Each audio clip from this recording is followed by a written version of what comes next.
हिमालय हिमालय पूर्व पश्चिम दिशा में विस्तृत दुनिया की सबसे लंबी पर्वत श्रेणी है। एंडीज उत्तर दक्षिण में दक्षिण अमेरिका, रॉकी उत्तर दक्षिण में उत्तर अमेरिका, ग्रेट डिवाइडिंग रेंज उत्तर दक्षिण में ऑस्ट्रेलिया, यूराल उत्तर दक्षिण में रूस।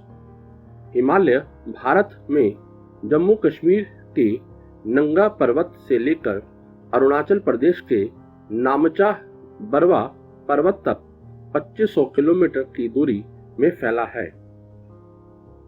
हिमालय की सबसे पश्चिमी चोटी नंगा पर्वत, हिमालय की सबसे पूर्वी चोटी नामचा बरवा तिब्बत पठार के अंतर्गत।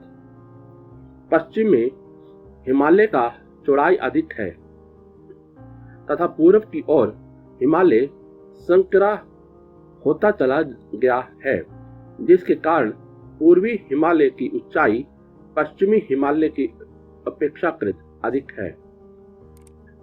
हिमालय का आकार चापाकार एवं धनुषाकार है। हिमालय का क्षेत्रफल 5 लाख वर्ग किलोमीटर। हिमालय के उत्तर में तिब्बत का पठार तथा तिब्बत के पठार के उत्तर में कुन लुन श्रेणी है। हिमालय अपने पूर्वी तथा पश्चिमी छोर पर दक्षिणवर्ती मोड़ दर्शाता है। पश्चिमी छोर पर दक्षिणवर्ती मोड़ को पाकिस्तान में सुलेमान पर्वत तथा अफगानिस्तान में हिंदू कुश पर्वत कहते हैं।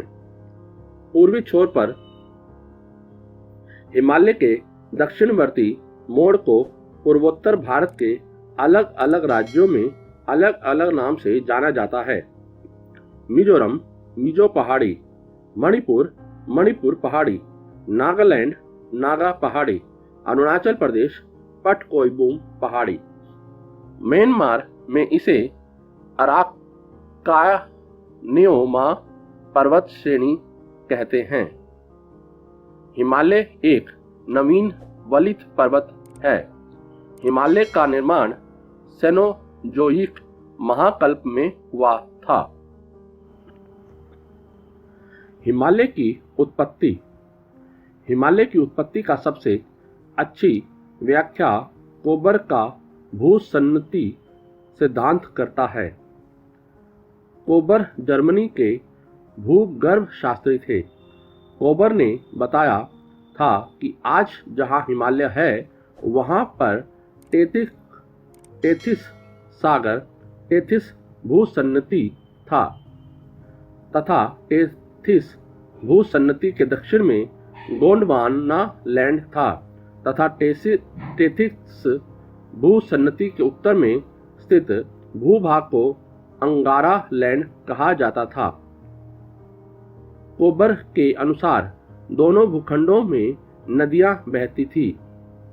कोबर के अनुसार गोंडवाना लैंड तथा अंगारा लैंड में बहने वाली नदियों ने लंबे समय तक टेथिस सागर में अवसादों का निक्षेपण किया, जिससे टेथिस भूसन्नति में मलबा जमा होने लगा।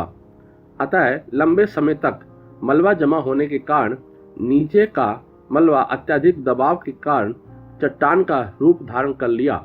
जैसे जैसे मलबा बढ़ते गया, अत्यधिक दाब के कारण टेथिस भूसन्नति और नीचे की ओर अवतलित होने लगा तथा टेथिस भूसन्नति का आयतन बढ़ गया तथा अधिक अवसादों को भरने का जगह मिल गया।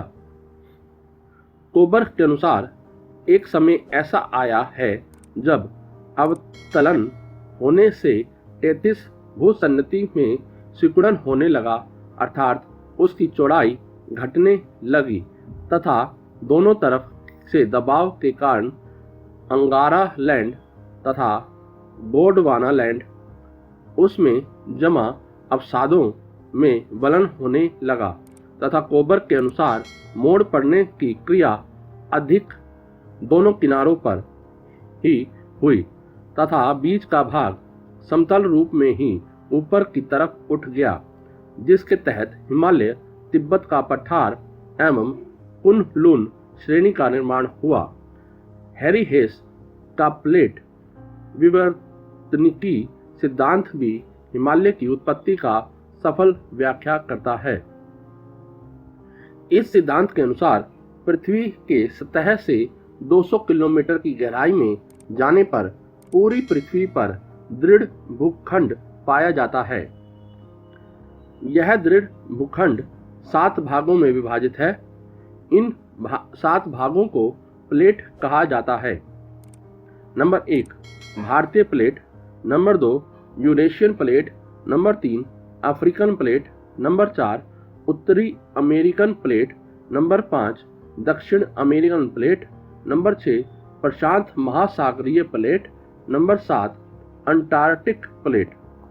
ये प्लेटें गतिशील हैं।